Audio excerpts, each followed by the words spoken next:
राधे कृष्ण दोस्तों। श्री जी के दरबार में इतनी करुणा है कि जो 50 वर्ष से शरणागत है और जो 5 मिनट से शरणागत है, उन दोनों को समान मात्रा में प्यार मिलता है।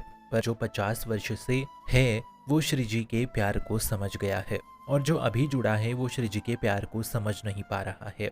जैसे जैसे समय के साथ शरणागति उतरेगी, वैसे वैसे श्री जी का आपके प्रति का प्यार आपको समझ आने लगेगा। हमारे प्रभु श्री ठाकुर जी इतने कृपालु है कि वो वैसे ही बरसते हैं। वो हमें प्यार ऐसा देख के नहीं करते कि वो बहुत भजनानंदी है, वो बहुत जितेंद्रिय है, नहीं। विशेष प्यार तो शरणागतियों को ही मिलता है। जो शरणागति में एकदम कच्चा है, जिसकी शरणागति में एक ही लक्षण है, उसको विशेष प्यार मिला है, पर वो उसे समझ नहीं पाता विकारों के कारण या अनुभव ना होने के कारण। वो विचलित हो जाता है। परंतु जिस दिन अनुभव होगा उस दिन बात हृदय से निकलेगी कि प्रभु के प्यार जैसा प्यार ना कभी देखा और ना कभी सुना। बस हमें ये समझ पाना ही बहुत बड़ी बात है। और ये समझ इसलिए नहीं आते कि हम अभी कुछ कर सकते हैं, हम अभी कुछ है। तो ये अहम की भावना, अहंकार प्यार में बाधा लाती है। लाडली का प्यार तो मानो जैसे आपका जीता जागता हृदय द्रवित हो जाए। इतना प्यार देख के आपके शरीर से हृदय ही निकल जाए। लाडली के प्यार के लिए ना कोई कच्चा है ना कोई बच्चा है।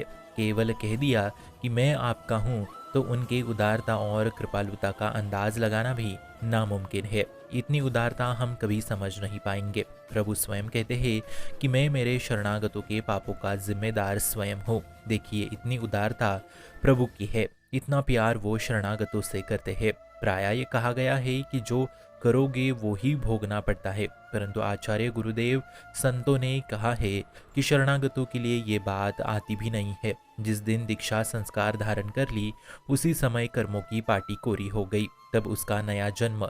इसलिए शरणागतों के लिए कोई भुगतान नहीं होता, ऐसा आचार्य गुरुदेव कह रहे हैं।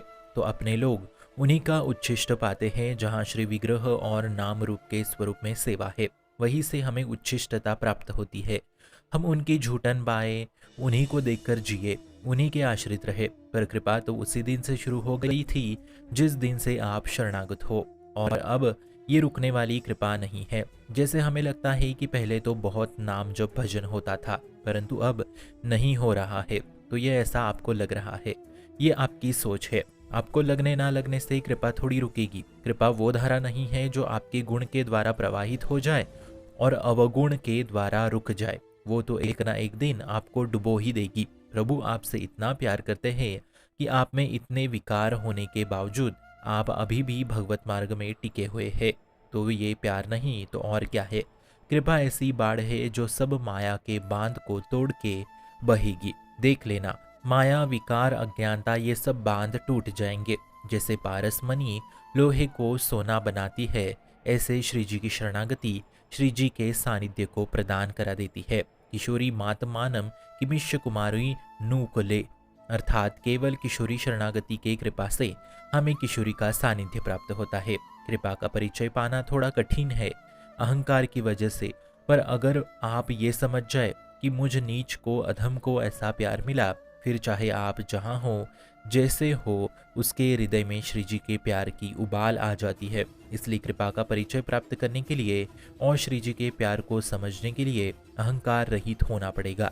जैसे हमें कोई प्यार किया तो हमें लगता है कि मैं रूपवान हूँ, मैं गुणवान हूँ, मैं ही ज्ञानी हूँ, इसके कारण लोग प्यार कर रहे हैं मुझे। तो इस स्थिति में बिल्कुल अधोगति होगी और कृपा का अनुभव नहीं होगा।